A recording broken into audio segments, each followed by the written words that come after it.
This is Supernatural Selection on DeviantBehaviorRadio.com, hosted by Kevin the Bastard.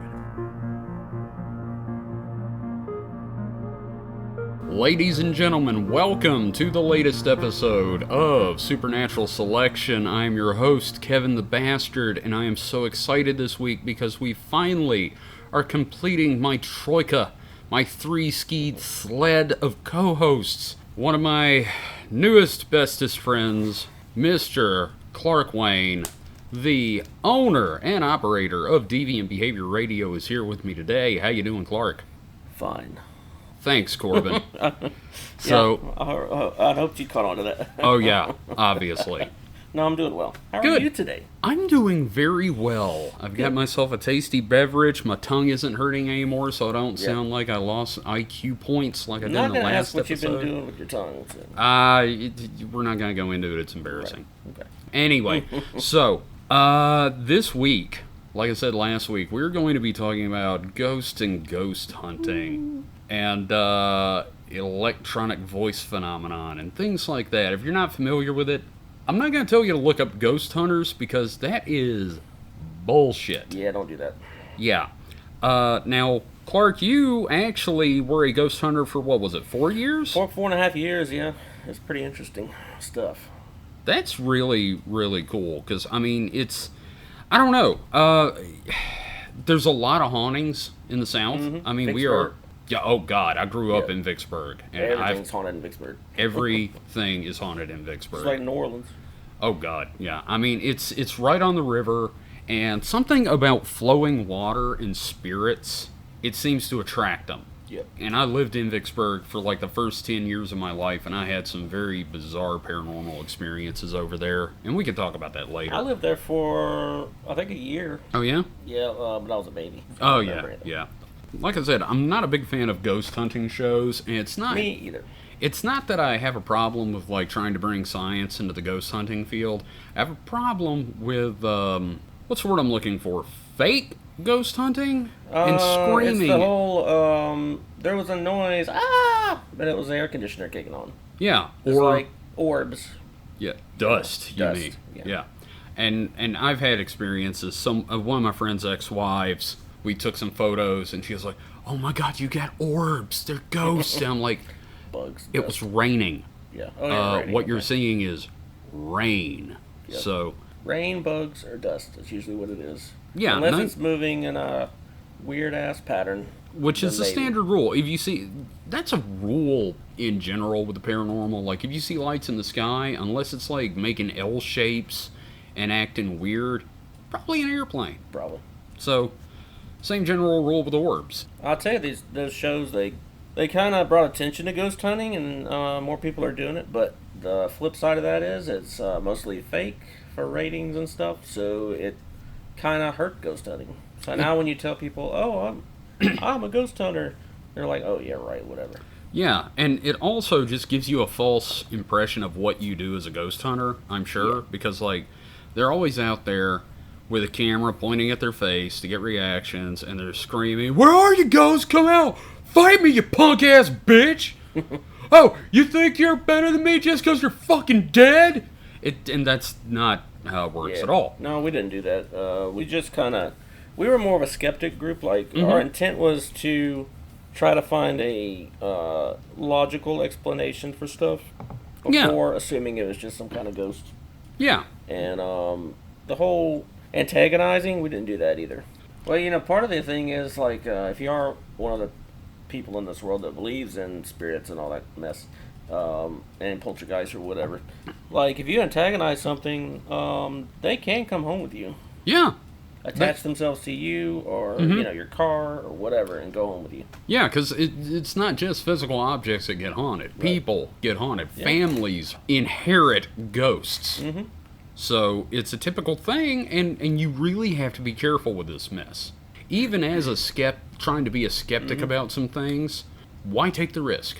As a professional, amateur ghost hunter, let's talk about what happens at a ghost hunt. or Yeah. at least with your group. In fact, let's talk about your group. They were based out of Hattiesburg, right? Hub City Paranormal is based out of Hattiesburg, Mississippi, and a friend of mine started it, a friend from high school, and she had always been interested in that kind of stuff. And I moved to Hattiesburg for college, and back to Hattiesburg. I went to high school there. Mm-hmm. And, USM, right? Yep.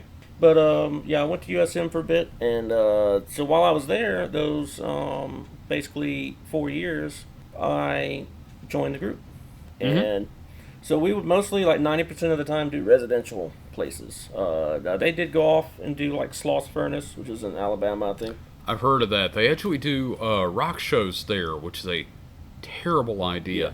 Next time you talk to ask her about the show she went to there. Oh God, who was it? God, I almost want to say it's somebody like Typo Negative that is like highly appropriate to play a haunted facility.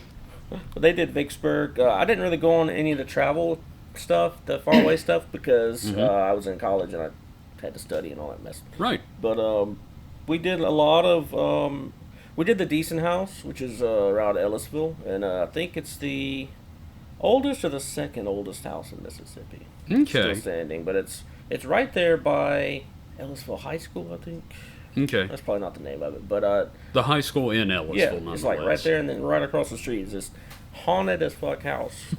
We were there probably 10 times over the course of 4 years, and a lot of those were overnight investigations. Now let me ask. When you say you were there multiple times over the 4 years, was this like new owners coming in? No, Or- it's it's owned by an organization, an historical society. I can't remember the name of it. It's not the Daughters or anything. It's Right. something else. But that house was around during the Civil War, and there was a guy that lived there, I guess decent, and he got murdered in the main bedroom. Like you do. Yeah, and if you look under the house, which I never did, but the bloodstains are still underneath of the boards because it's an above ground. Holy shit. Yeah. Yeah, no. I mean, that's how they always built it because Yeah. that's your insulation space. Yeah. So yeah, we got a lot of EVP stuff there. The psychic that we used and the claircognizant picked up on some kids that were there, a boy and a girl, and they were like dressed in like the little boy was in like the old school like sailor outfit, you know, back in the Yeah, the little. For those that don't know this phrase, my dad called it the Little Lord Fauntleroy. yeah, And if you don't know what that is, it's basically the Cracker Jack kid. yes, That kind of an outfit.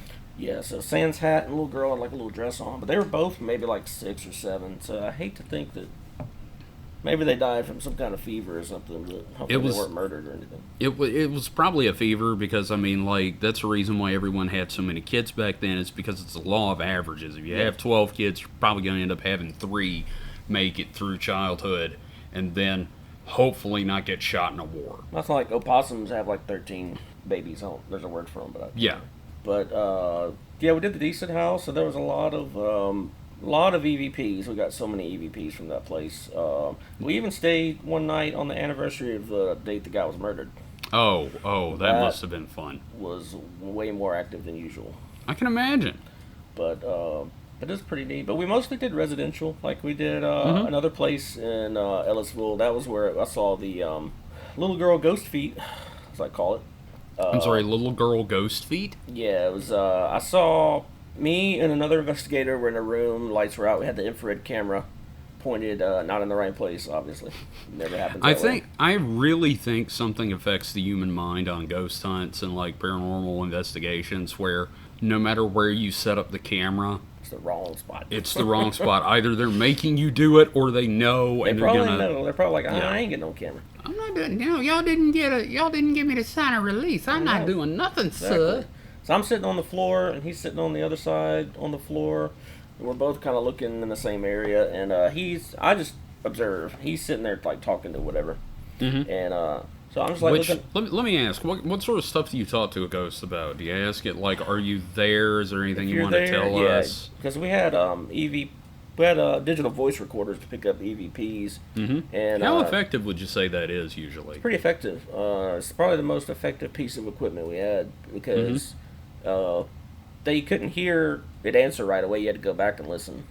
But Right. you would ask a question, wait 5-6 seconds, ask another question, do Give that. it time to respond. yeah, and then go back later enhance it and listen and see if there was anything. Gotcha. But we're sitting there, and he's asking it questions, and I'm looking over here, or you can't see that, but I'm looking off to the other side of the bedroom, and I come back and I meet Jack's eyes, and he's like doing his head to the right, and I look over, and there's a nice little pair of Mary Jane's shoes, and white, just like pure white legs. I guess probably had socks on, I don't know. But just saw it all the way up from the foot to maybe mid-calf. That was it.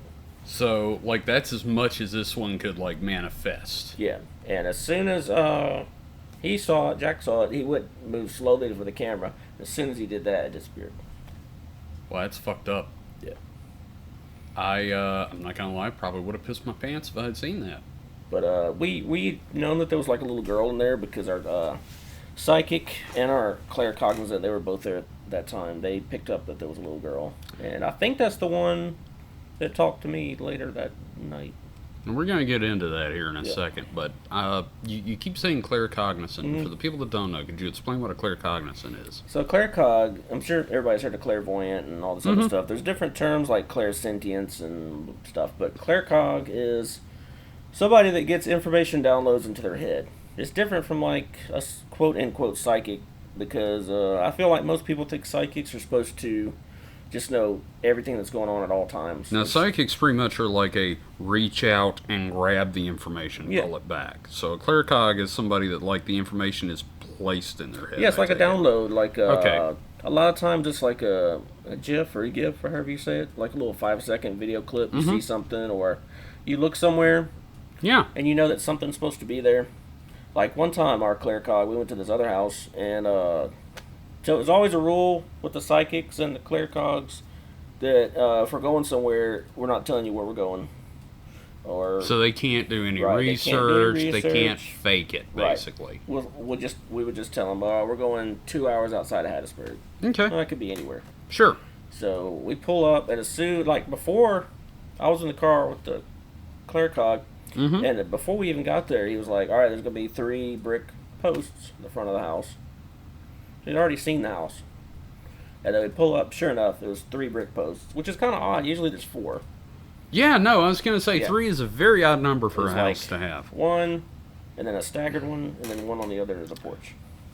Just out of curiosity, this is just a personal thing. Did it have like 2 front doors sort of thing going on? Just 1. Okay, that's really weird then. Yep. Okay. Yeah, and, so he got there, and we pull up. We're just kind of getting set up, getting the equipment out and all this stuff. And so he's like looking over at this blank spot to the left of the house, and he was like, there used to be a clothesline there, but it was one of those octagonal clotheslines.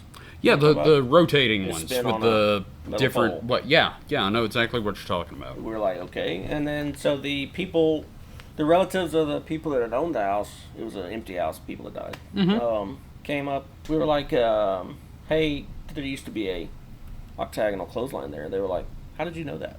You know, like shit like that happened all the time, and it's like, that's what made me be like, how? Like how? Yeah. Like. So, a typical hunt, you go in, you're doing the EVP thing. What other sort of equipment are you using? You use an EMF meter. Which is electromagnetic field. Yeah. So you're looking for ghosts, but you're also looking for hot spots, like where there's maybe wiring in the wall. There's always EMF readings around the air conditioner, just basic stuff. Yeah, and there's been some theory that ghosts can like be affected by EMF, manipulated, and like they can get caught in it. I've heard. So we also had infrared thermometers, which is that's for finding your cold spots, right?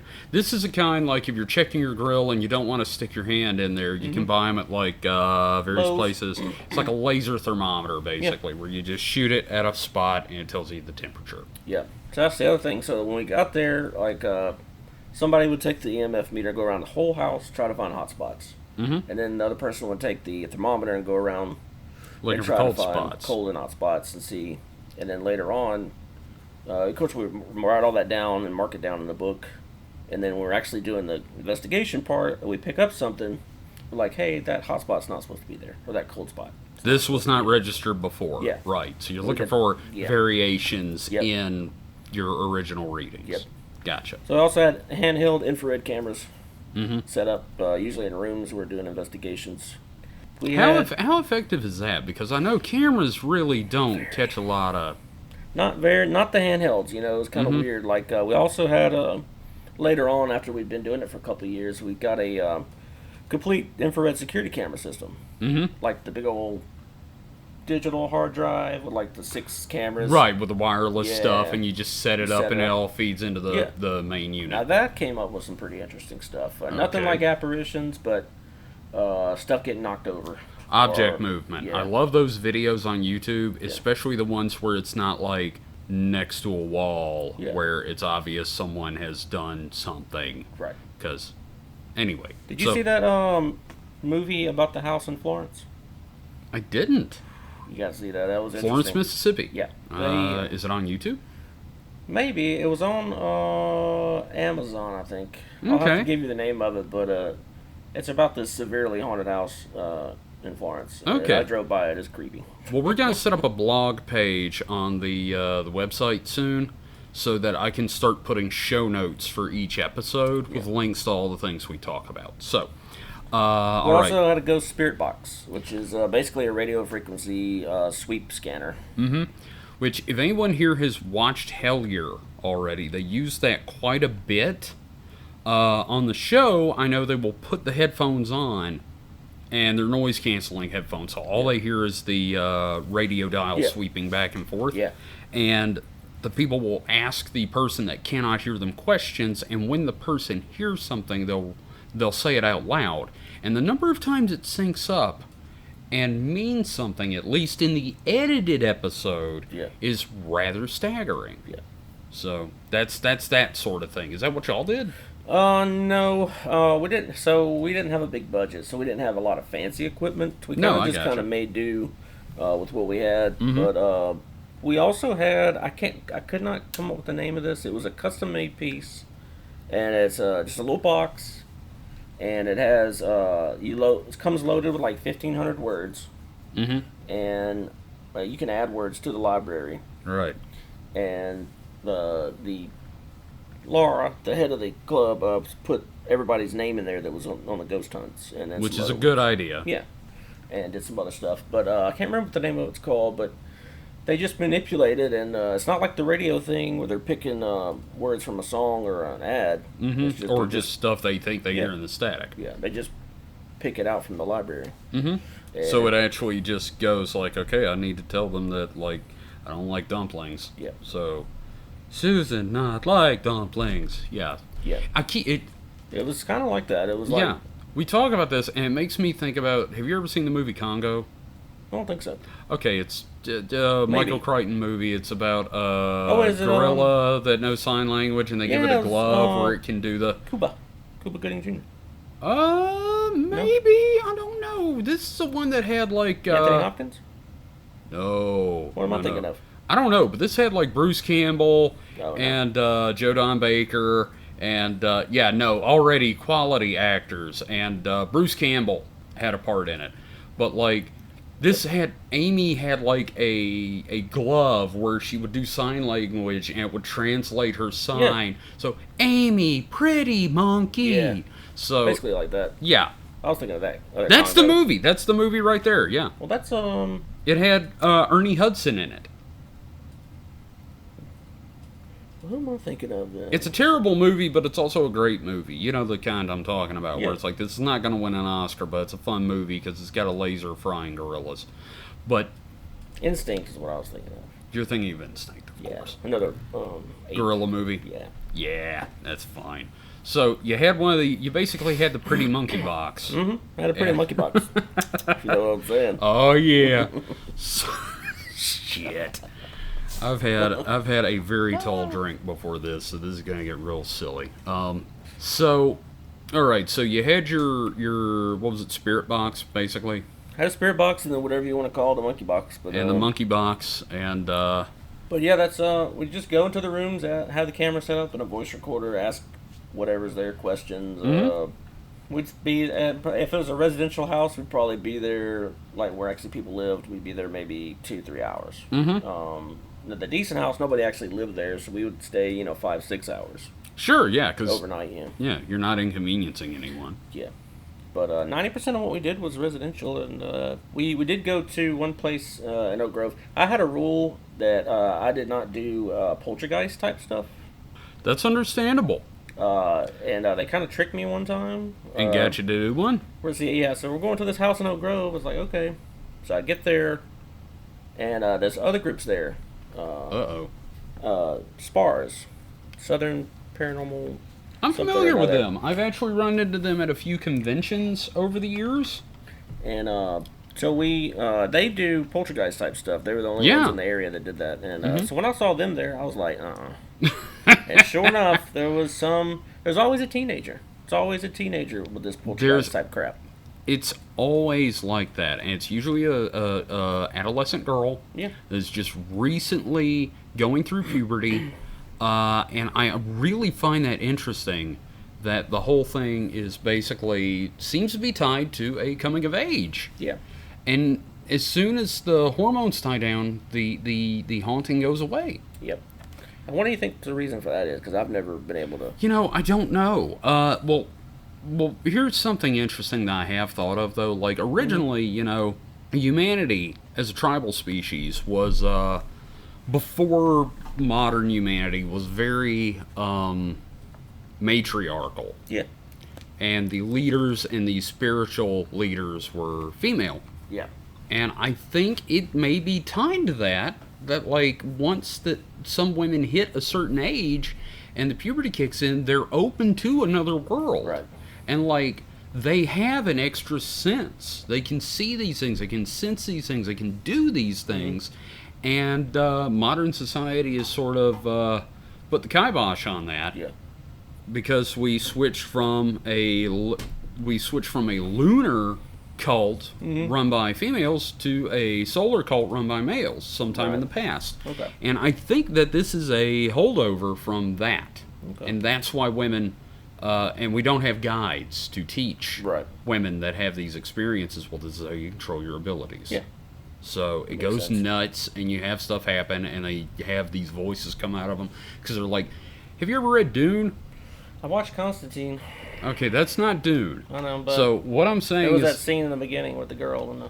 Okay. Well, what I'm saying is, like, they may be pulling from, like, genetic memory with these voices, these male voices. Like, it may not be a ghost. It may be something from their genetic past, like Baron Harkonnen coming through. Yeah. Like, great-grandpa Willie is going, coming out of, like, a 12-year-old girl. Jeez. So that's what I think's going on with that. Well, this particular house, it was our psychic and there was a little boy that lived there, a teenage boy, but the psychic and the clericog both, like, separately said that there was like a teenage girl that was like attached to him. Like not anybody that he knew, just like I guess a spirit away kind of thing. 13 or 14-year-old girl. And it's always like age related, you notice? Yeah. It's always like if it's 13, a child's 14. Spirit, it's always the same age. Yep. That's pretty weird, but I dipped out pretty soon after that. Once I figured out where I was like, no, I'm okay. I'm gonna go do this other thing. Yeah, no, I don't blame you, because like any situation where there could be actual physical harm, like you're hitting the head with a toaster oven. I do not want something following me home from that type of thing. Very true. What I dipped out. I was like, I kind of don't know that a poltergeist could actually follow you home, given my theories on it. But I'm not an expert. Yeah, no. Why take the risk? Like I said earlier. That place had a bad feeling, man. Like, I walked into the house just like maybe 10 steps, and that place freaked me out so much. When I left, I walked around the house, around the garage, to my car. It was like an extra you 200 didn't steps. Go through. I didn't go through the garage. Yeah. I was like, ain't no way in hell I'm going back in that crazy-ass house. Y'all have fun with that shit. Yeah, no, I totally understand that.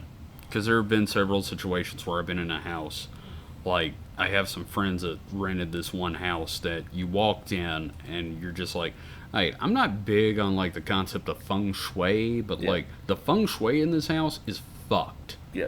Well, going back to what you were saying earlier about our group being more skeptic, we would try to disprove things, and then if we couldn't, then we would investigate. Like, so we went to this one house in Hattiesburg, or I think it was Petal, and it was a trailer. So the bedroom was basically a square. Is this the one you sent me the EVPs from? I don't know if it's the same house, but Okay.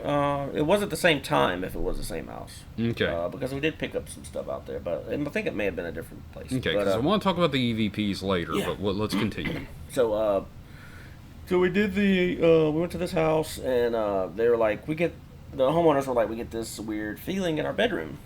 And I'm like, okay, well. So we went to the bedroom, and Laura, our founder, was kind of standing there, and she was looking at it. She was like, well, I know what's wrong here. So it was a square room, and they had a bed on one wall. Right. And beside it was one of those large, old-timey speakers from the 90s. And on the other side of the bed was another set of speakers. And in the other corner was a stereo, a big old-timey, like, 90s stereo with the... And this is so they could, like, I hate to just cast aspersions on people, but I'm guessing they got stoned and listened to Led Zeppelin. Probably. Lying in bed. Probably. But on the other corner was a TV. So you had this cross-section of electromagnetic frequencies. Yeah, it's just right in the middle of nothing the but room. freaking magnets in every corner of the room. So we were like, y'all need to move this stuff out of here, or at least some of it, and or else, just keep or on put it dealing all with on one side of the room or something. Yeah, you never do that. Yeah. I mean, like, and I think I told you about this the other day when we first started talking about this. They've managed to recreate the abduction experience in laboratories using the same general idea. They just put like a helmet on and blast your brain with magnets. Fucking how do they work? And they, like, you get this menacing presence feeling while you're lying there, and if you're asleep, your brain will start conjuring these visions. Maybe it's a ghost, maybe it's an alien. But I mean, again, your brain is basically like this weird quantum computer that picks up on things that you're not aware of 90% of the time. Yeah. So electromagnetic fields just come in as like these god-awful feelings. Yeah. Which I guess it's good that that woman gave us those JO crystals that night, because now we can protect ourselves. Well, only if you charge them correctly. I'm not charging a crystal that a strange woman gave me at work. Well, I mean, it was weird. As I saw a guy came in a couple of days ago, and he was wearing one of the necklaces. I saw Same that. style. I saw that. I was going to ask him about it. I was like, is that black tourmaline, whatever it's called? Yeah, I saw that, and my immediate thought was, I don't want to have this conversation. Yeah, I was like, with just some dude. Do you work somewhere near a power line? Did some strange woman give this to you? I need to explain. We have this strange little blonde lady that lives here in town that will just show up and give us either JO crystals, which I don't recommend you Google JO crystals, but they're supposed to be Oregon energy healing tools to protect you from both electromagnetic radiation and 5G. Yep. And she also came in and gave us handouts on why wearing masks during COVID is a terrible idea. So this gives you everything you need to know about this lady. Yeah. And so yeah, a shocking number of people have had encounters with this strange woman and her quote crystal jewels. I appreciate the free black tourmaline. Yeah, no, I mean, it's a great looking necklace. I'm still kind of pissed Travis took that one. I know, right? I wanted that. And another jackhole took the other one. What? That other jackass took the other one. Oh yeah, that fucking asshole. Fuck that guy. So, let's talk a little bit about your ghost experiences with the group, because you sent me some EVPs. I did. And I listened to them. And the first one, I listened to the very first one, which was a lady talking to Uncle Cassie, and then taking a deep breath, and then a whisper coming in, and then her exhaling and talking to the ghost. Yeah, I wasn't at that one. Yeah, nobody was at that one. Yeah. Those were the files that she sent Hub City Paranormal. Probably. So, what's in the video. Yeah. The second one, though, I was at the second one, and there was some... Well, the first one, it said we thought this was a fake until we went and investigated it ourselves, because it sounds... I'm sorry, it sounds fake as shit. Yeah. Because it just sounds like maybe she has schizophrenia or dissociative personality disorder, whatever you want to call that. We never charge for these things, so we get all kind of people calling and be like, it was like, people would offer us money to come do it. We were like, no, we're not going to charge money for that. Well, one of the things that they've said on last podcast on the left is everybody's always like, "Oh, you're doing this for the money," and I'm like, There's no money. First off, there's no money, and secondly, this will ruin your life if you let it take over. Yeah. Which is why I'm channeling this into a podcast to keep it out of my personal relationships. The EVP stuff, the second one, while I still, like, as I've said, I want to believe this stuff, but, like, I really, really have to be careful what I believe. Yeah. It is interesting for the most part, and the only problem is, like, I don't know, it's just, like, there are subtitles on the videos, and, like, if you really concentrate, you might hear what the subtitles say, but there are several times where I'm like, I don't hear anything. I've got, like, the volume cranked full blast, and I'm sure you guys, like, cranked the audio in some kind of a digital thing so you could hear what was there, but, like, I wasn't hearing some of it. Yeah, that makes sense. Third video was, I don't really remember a lot about the third video, because the second one creeped me out so bad. Yeah, the second one was... I was at that one, and I think it was in Taylorsville, Mississippi, and I want to say, I think that was the one where our I can't remember if it was the psychic or the clericog, but they asked a question like they picked up that there was like a little kid there or something, like a little boy, and they were like I'm trying to remember because it's been so long. Well, I remember this one was the Uncle Cassie ghost. Yeah. And the lady in the videos that was talking was like, all right, well, we all love you. We just want you to know that we love you. Yeah. Johnny loves you, and I love you. And then you just hear, I love you, too. And that was creepy as fuck. Yeah. Especially in the second video where there were more people present. Now, what really got me was the dog barking, and the video says there were no dogs. There's no freaking dogs. Which surprises me, because it's like rural Mississippi.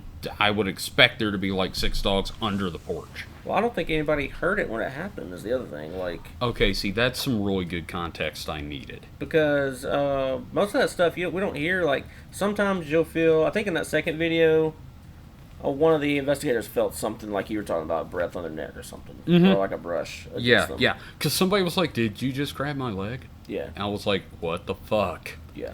So that was Weird House, and I did not go back there, but it was pretty interesting. But I think that was the one where either a psychic or a clericog picked up that there was a little boy. So she or he was asking, they were asking, what's your name? Who are you here with? Blah, blah, blah. Who's your daddy? Yeah. Asking the basic questions. Then we went back and listened. There was a kid's voice in the beginning, and then there was a male voice that was like, don't talk to him. Oh, wow. Yeah. Okay. I didn't finish the video because I got kind of freaked out. So that's a little later in the video I'm taking it. Because this is not like a short, you find like a lot of like... long. Or longer. About 30 minutes. 30, yeah. Because, like, a lot of the videos of EVP I'm used to are like the, we got an EVP. And it's like, is anyone there? Get the fuck out! And then the video cuts out, and you're like, wow, that's fake as shit. Yeah. This went on for like 30 minutes. And you could hear people doing stuff in other parts of the house during the video. Yeah. In the second one. Because... you were setting up, and like shit was already happening, so that's really interesting to me. Yeah, the first thing we always did before even going in the house was turn on a recorder and just leave it sitting somewhere while we were setting up, because you never know. Like in this instance, you can catch shit, Yeah, one of my favorite things was a woman, and there were other people in the room, so I'm guessing she wasn't like a really good ventriloquist. No. Because she didn't sound like a really good ventriloquist. She also didn't sound like someone that could just change her voice. Because she just, Uncle Cassie, are you mad that I brought these people in here? And then you just hear, no. That shit was crazy, man. Yeah, that's fucked up, dude. I'll tell you one thing that happened to me. This is not an EVP, but I was, we were always trying to figure out ways to listen to EVPs in real time. Mm-hmm. So I had this, still have it, but it's like a 16-track portable recorder, like for music, and it's got all these inputs, and but it's very sensitive, and it's like that podcast thing I want to get eventually. Yeah. So I don't recommend this, but I set it up in my house, You never want to investigate your own house. No, never investigate your house. But I had to test it out before I Sure. took it on, see if it was even worth taking anywhere. But I set it up, just set the microphone stand in the middle of the room. I'm listening, and it's quiet. There's nobody there.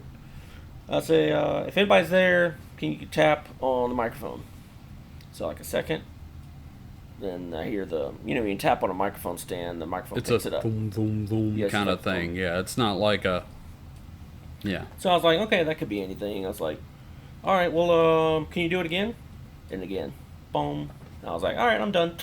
Goodbye. All turned right. that shit off. I was You like, and me are roommates. Let's Yeah. just not interact in the hallway. I'm just going to take this to somebody else's house. We tried to use it in an investigation. I think that one in Laurel I told you about. Not Decent, but the other one. And with the girl at Ghost Feet. Right, yeah. But it was so sensitive. Even with everybody outside the house, it was a big house, it still picked them up. Oh, wow. I was like, man, this ain't going to work. Shit. Yeah. Well, so let's talk a little bit about ghost experiences. Not necessarily with the ghost hunters thing, but like let me get a couple of mine out of the way real quick, because these are kind of fucked up. Now when I was a kid, very, very occasionally, when my mom was getting along with her mom, we get to stay in her house on Clay, like on the corner of Clay Street in Vicksburg. Yeah. And it wasn't that far from the Presbyterian church. Okay. So I'd sleep in this big-ass bedroom at the front of the house that had a fireplace in it. Cool. Not really. It was fucking terrifying in the house. There was nothing newer than 1973. Okay.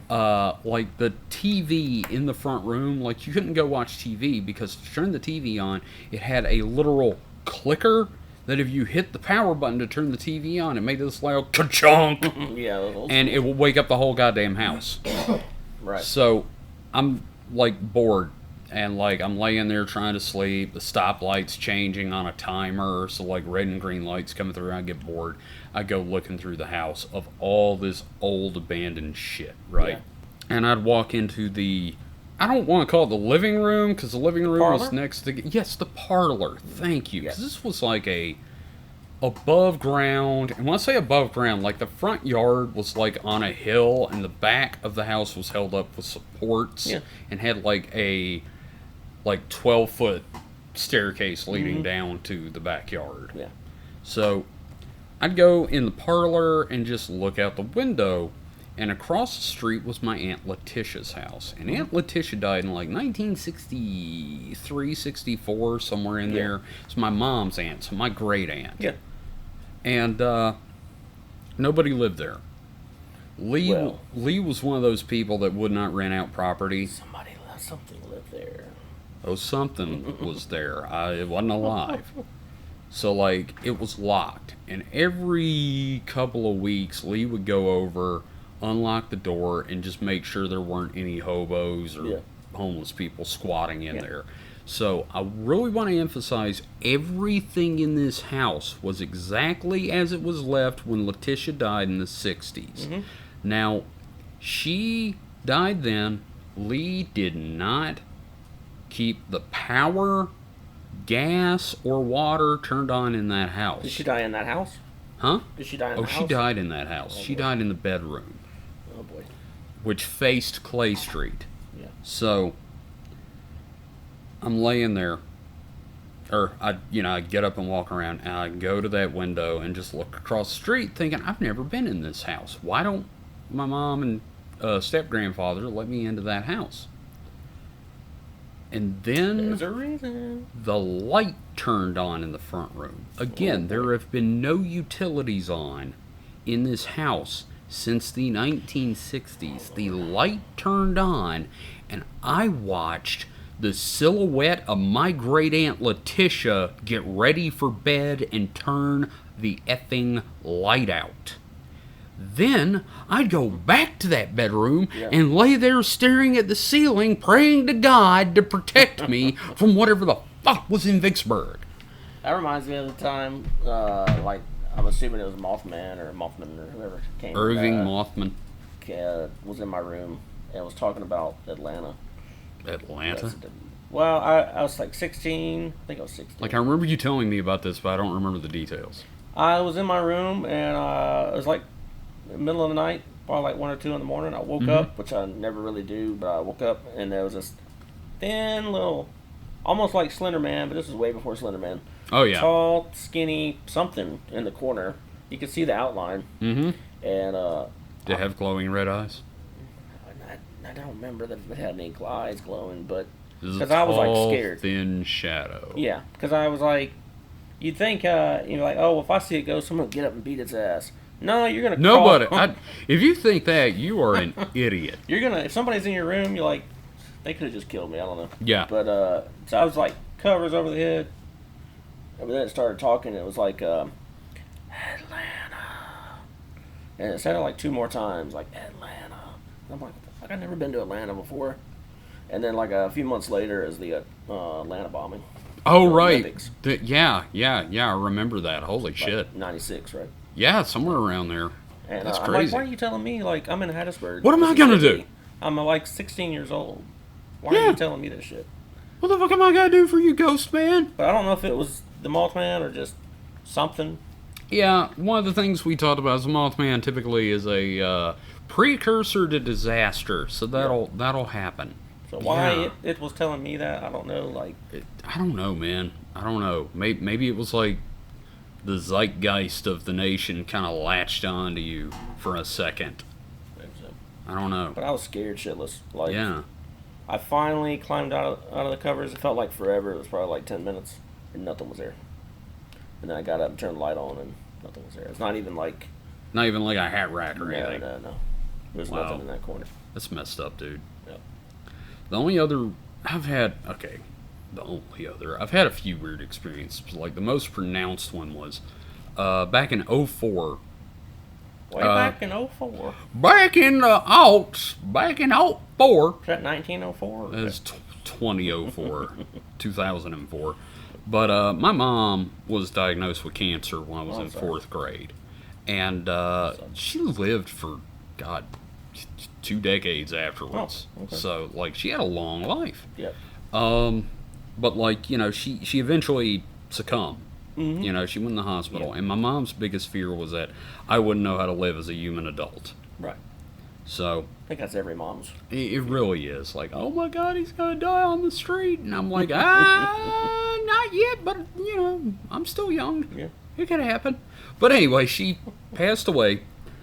And the story of her funeral is one of the funniest stories I've ever experienced, just because the guy was like the perfect storm, your family will survive. And I'm like, they all died. Like, everybody on that fucking boat died, dude. What the hell? Even in the movie? Yeah. They killed George Clooney? They Assholes. killed George fucking Clooney. I watched his ass go down. So, Terrible. after she dies, my dad is still working at the hospital. I'm still working at Rose's. I come home from work one day. I'm in my room with my CRT monitor using my dial-up internet connection to look at questionable images on the Were you internet. on LimeWire? I was not on LimeWire. I was on Aries. I was Napster. actually on a news group. Okay. On an alt-binary images news group downloading pictures.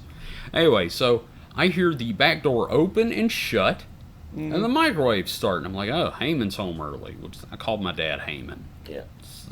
What we did. I'm like, Heyman's home early. I hear the microwave going still. I'm like, hey, Heyman! Don't hear anything. I realize he doesn't know how to use a microwave.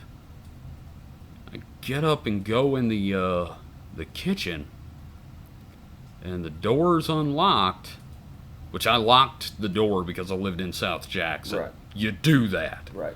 But the microwave is set to like 90 minutes. 90. Holy crap. Yeah.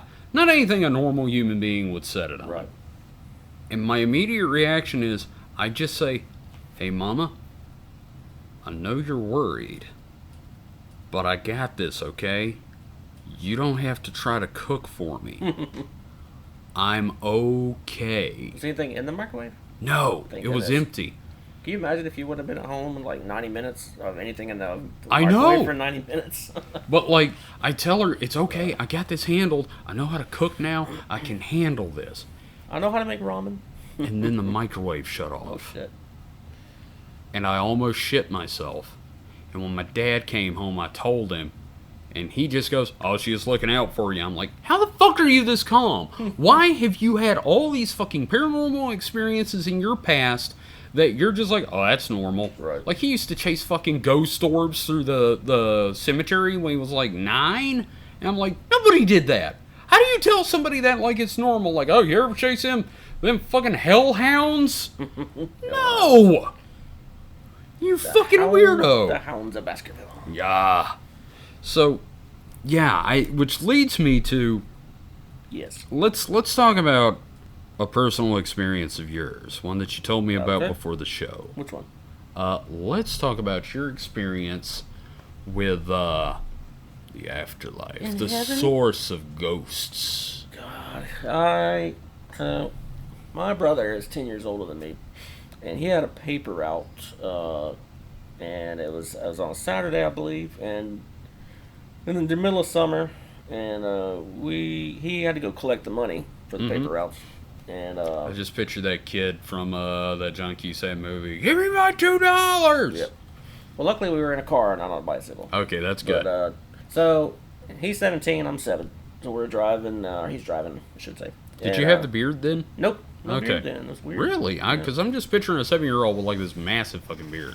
But so we're driving. He's driving, and I can't see over the dashboard like Because you're 7. it's a 72 Cutlass, which is a massive land yacht of a Oh car. yeah, that's a fucking boat. Massive 2-door monstrosity.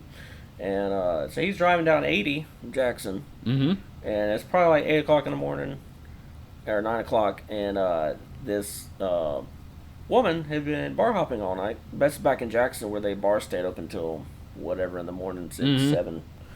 So she was drunk off her ass, coming down 80, hit us dead on.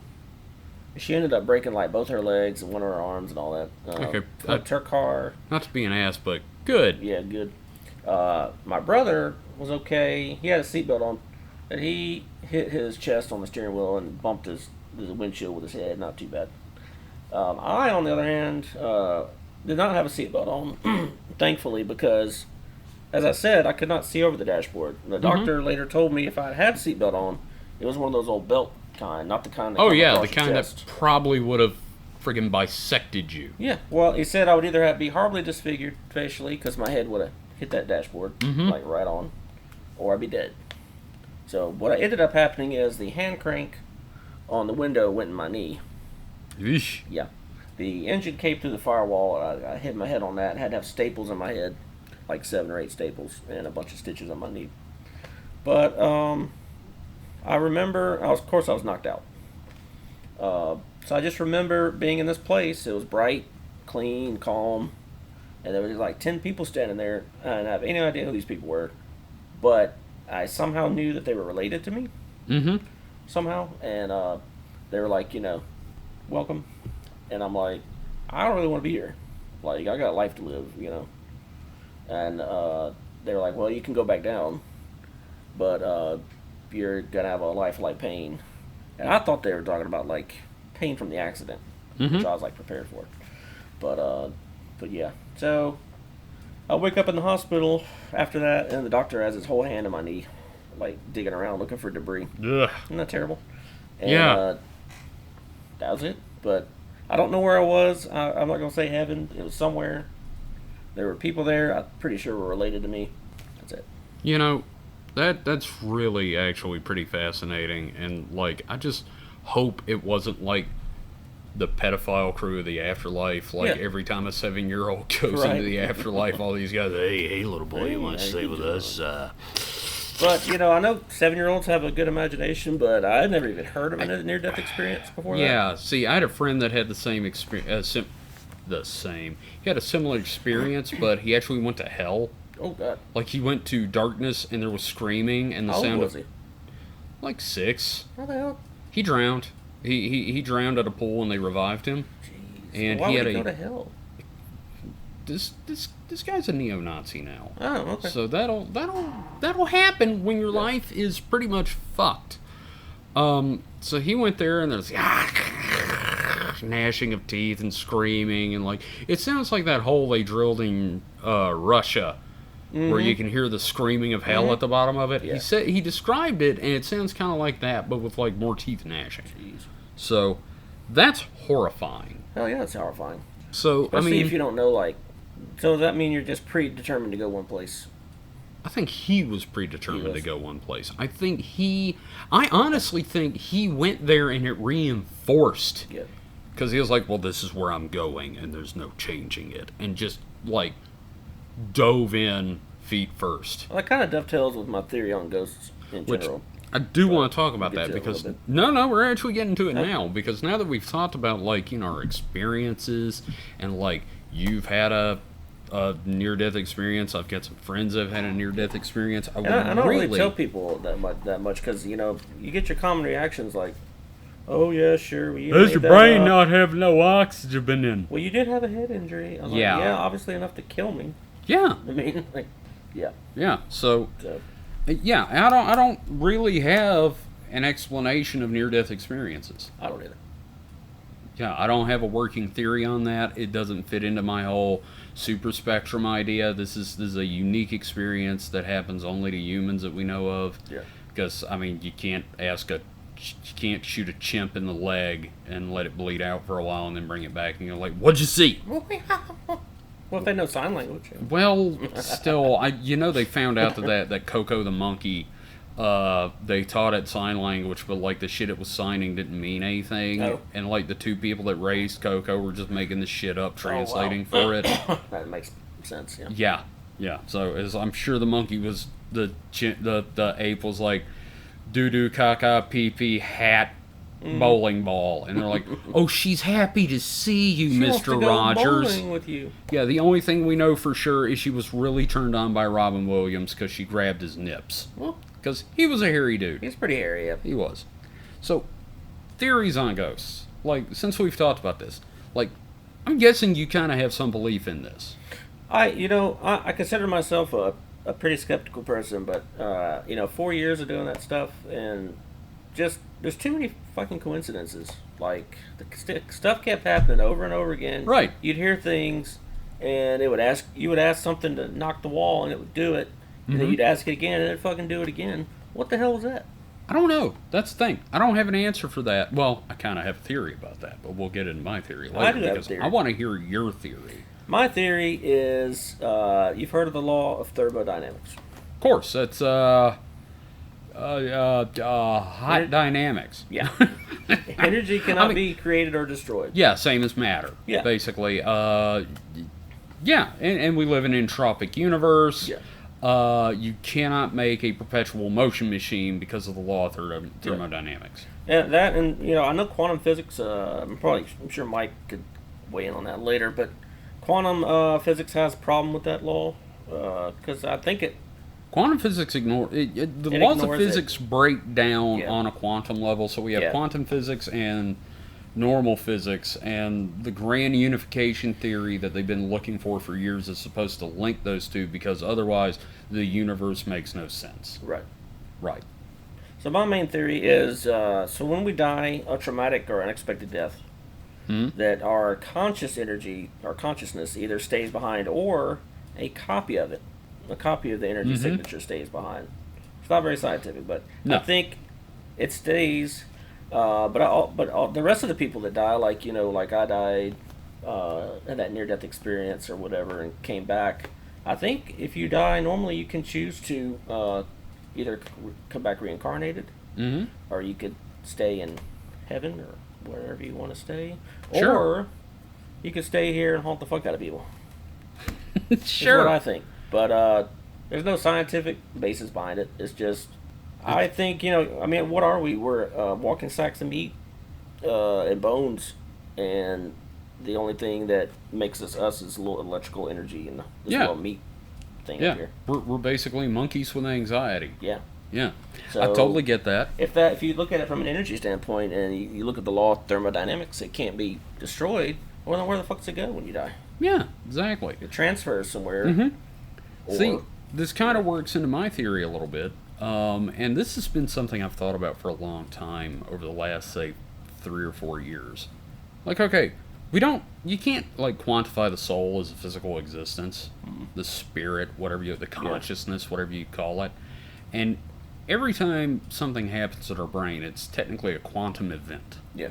So, what if we're operating on some kind of a bizarre psychic Wi-Fi? Like, the collective of unconscious is the cloud, and we all actually reside in the cloud. Yeah. And we're just processing. Yeah. Like, we're processing input, and it's being computed by us in the cloud. Okay. So, I'm with you so and the collective subconscious being something that, like, invisibly links all of humanity. Mm-hmm. Kind of like those mushrooms. Yeah. The mushrooms are like one big. They thought it was like all these separate mushrooms and like but it turns one out big it's one underground giant entity. for miles. Yeah, something like that. Or like the Force. Yeah. Legally, it's nothing like the Force. Yeah. But don't sue us, George Lucas or Disney. Please don't. So, when you die, you're back in the cloud, but, like, maybe you got something to do. Maybe you've got, like, a traumatic experience you haven't dealt with. You haven't been able to process it. Yeah. So, you're reliving it through the perception of other people. Yeah. And since it's a psychic field, it can affect the physical world on some level. Yeah. Makes sense. And hence EVPs and all that fun, like seeing ghost feet. Yeah. Like, if you took a photo, you probably wouldn't see it. But you saw it. Yeah. It's there because you're perceiving the existence of the thing as a shared psychic phenomenon. Yeah, if somebody hadn't been in the room with me and saw the exact same thing at the exact same time, I would have just chalked it up to me going crazy. Yeah. Seeing the ghost feet. But we saw the exact same thing at the exact same time. Yeah, I totally understand because, like, I would have lost my shit completely. I was just like, and then he kind of like was going to the camera. As soon as he did that, gone. See, that's it's like there can be no proof. Yeah. Goodbye. So I had planned for us to go over famous haunts, but to be honest, I think what we've covered is way more interesting than famous ghosts. Mm-hmm. Like, we may have to do a special about famous ghosts at some point in the future. Yeah. But I did ask Mike the Skeptic in a new segment called What Does the Skeptic Think? On episodes where Mike is not with us, I ask him his opinion. What do you think causes this? And Mike said, we as a species are obsessed with pattern recognition. If you look at an electrical outlet, like especially a three-pronged electrical outlet, looks like a face. You're going to see a face. Mm-hmm. We're always looking for faces. That's why people see Jesus in their toast. There's a word for that. It starts with a P. Para. But basically, what we're looking for is, number one, we're seeing things happen. And we ascribe meaning to it because we're looking for a personification of the event. And we're also pareidolia of seeing faces. Yes, uniquely human. Chimps and dolphins don't do that shit. Mike was saying that we as a species desperately cling to life. Like, that's why we have religion and afterlives, is because we have to hang on to our existence. We have to believe that there's something else because we don't want to believe that it's over when you die. Because of religion, that's why the aliens are studying us. Oh, yeah. Well, that's like I said, the whole reason Throwaway Alien said was because they were like, oh, these idiots believe in a god. Yeah. So, anyway, my point is, Mike believes that this is all just humans looking for a higher meaning and seeing phenomenon that could probably be explained otherwise, but we latch on to it. Yeah. Perfectly logical explanation, as usual, from Mike the Skeptic, which pisses me off because you can't argue that. Yeah. But you also can't disprove a negative. Yeah. Because we got you by the balls. Right. Exactly. Yes. So, Clark, I really want to thank you for being on the show this week. My pleasure. Thank you for having me. I'm so happy to have my boss at the radio station on. So I'll untie you now. Okay, thank you, because it's really chafing bad. So next week, expect another episode. It may be the Phantom Time Theory with Mike. Anyway, how can people get in touch with you, Clark? Deviant B Radio at Gmail, or just go on deviantbehaviorradio.com, and there are B's. Yes. You can contact me. You can find all of our contact information there. Again, I want to thank Deviant Behavior Radio for being our host here. We love the entire idea of broadcasting this out as a radio show. Yep. We also have the website, supernaturalselectionpod.com. Yep. With all of our contact information. And t-shirts. And t-shirts. We have some t-shirts. I've got some more designs coming. Should have some time to work on it next week, hopefully. Next week we should have some vibranium on there. Oh, yeah. I'm going to lick the vibranium and gain its power. There you go. So, hit us up. We've got a contact form. If you have show or topic ideas, please let us know. Send us a message. Let us know what you think of the show. Do you hate my voice? If you don't like the show, just keep it to yourself. And yeah. If you enjoy the show, my name is Kevin the Bastard. If you didn't, my name is Penn Gillette, and this is my partner Teller. And we will see you next week. So until then, stay frosty. Supernatural Selection has been a production of DeviantBehaviorRadio.com. You can find it and more shows broadcast weekly at DeviantBehaviorRadio.com. Our theme music is Screensaver by Kevin MacLeod. It is used through Creative Commons license, and more of his music can be found at incompetech.filmmusic.io.